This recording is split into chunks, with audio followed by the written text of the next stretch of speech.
कायद्याचे पालन करणे हा संस्कृतीचा अविभाज्य भाग झाला पाहिजे. सर्वोच्च न्यायालयाचे न्यायमूर्ती श्री अभय ओक यांचे प्रतिपादन. संविधानाच्या अमृत महोत्सवी वर्षात स्वातंत्र्य सैनिकांचे ऋण मान्य करून स्वातंत्र्यानंतर जन्माला आलेल्या आमच्या पिढीने प्रायश्चित्त तर नव्या पिढीने आत्मपरीक्षण करावे. न्यायमूर्ती सत्यरंजन धर्माधिकारी. आपल्याकडे आदर्शवत राज्यघटना आहे, पण त्या राज्यघटनेची अंमलबजावणी खऱ्या अर्थाने व्हायची असेल तर ते पूर्णपणे नागरिकांवर अवलंबून आहे. घटनाकारांचा स्वातंत्र्य सैनिकांच्या त्यागाचा उद्देश सफल करायचा असेल तर प्रत्येकाने कायद्याचे पालन करणे हा आपल्या संस्कृतीचा अविभाज्य भाग झाला पाहिजे, असे प्रतिपादन सर्वोच्च न्यायालयाचे न्यायमूर्ती श्री अभय ओक यांनी ठाणे महानगरपालिकेच्या विचारमंथन व्याख्यानमालेत शनिवारी केले. गेल्या महिन्यात 26 नोव्हेंबर रोजी संविधान दिन साजरा करण्यात आला. तसेच पुढील महिन्यात 26 जानेवारी रोजी संविधानास 74 वर्षे पूर्ण होत आहेत. या निमित्ताने संविधानाच्या वाटचालीचा वेध घेण्यासाठी ठाणे महानगरपालिकेच्या विचारमंथन व्याख्यानमालेत न्यायमूर्ती सत्यरंजन धर्माधिकारी यांचे संविधानाची अमृत महोत्सवी वाटचाल या विषयावर व्याख्यान आयोजित करण्यात आले होते. व्याख्यानाचे अध्यक्षस्थान सर्वोच्च न्यायालयाचे न्यायमूर्ती अभय ओक यांनी भूषविले. व्याख्यानमालेचे हे 12वे पुष्प होते.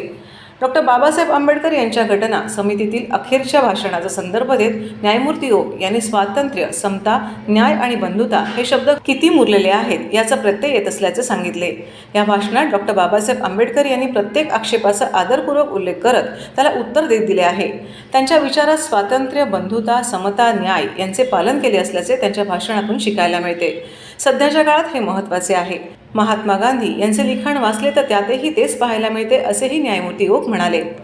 राज्यघटनेला 74 वर्षे पूर्ण होत आहेत. या राज्यघटनेचे पालन करण्यात आपण कुठे कमी पडलो याचा अभ्यास करावा.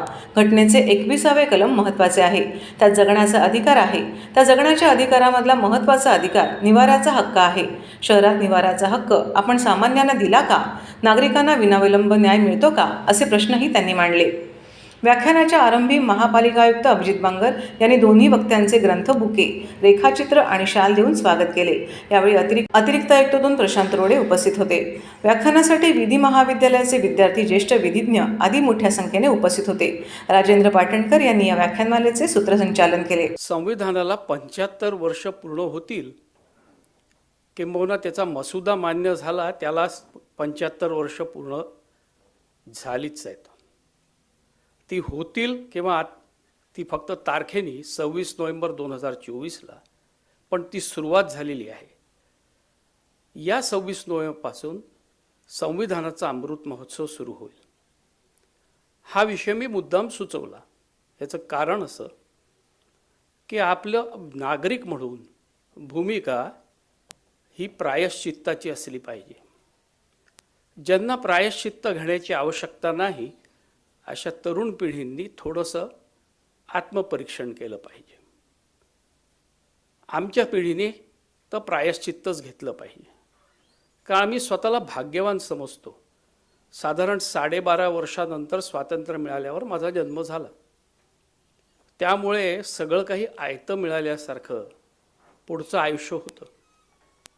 मध्यंतरी त्याच्यात काही युद्ध झालीत, काही संघर्ष झाला, परंतु या संविधानामुळेच आपल्याला काही मिळालेलं आहे हे आजवर समजायला कठीण गेलं. मित्रांनो, पहिल्यांदा सुरुवात करा आणि संविधानाचं ऋण मान्य करा. ती सवय लावून घ्या. हे कायद्याचं पुस्तक नव्हे.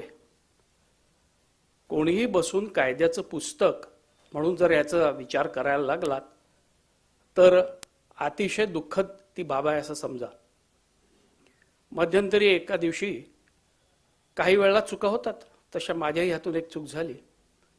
एका गृहस्थांनी मला सांगितलं की 26 नोव्हेंबरचा दिवस आहे, त्यानिमित्त त्यांनी कुठल्या तरी वाहिनीवर संविधानाची चर्चा आहे आणि त्यात तुम्ही सहभागी व्हावं, थोडा वेळ आम्हाला द्यावा, चर्चा हिंदीत आहे.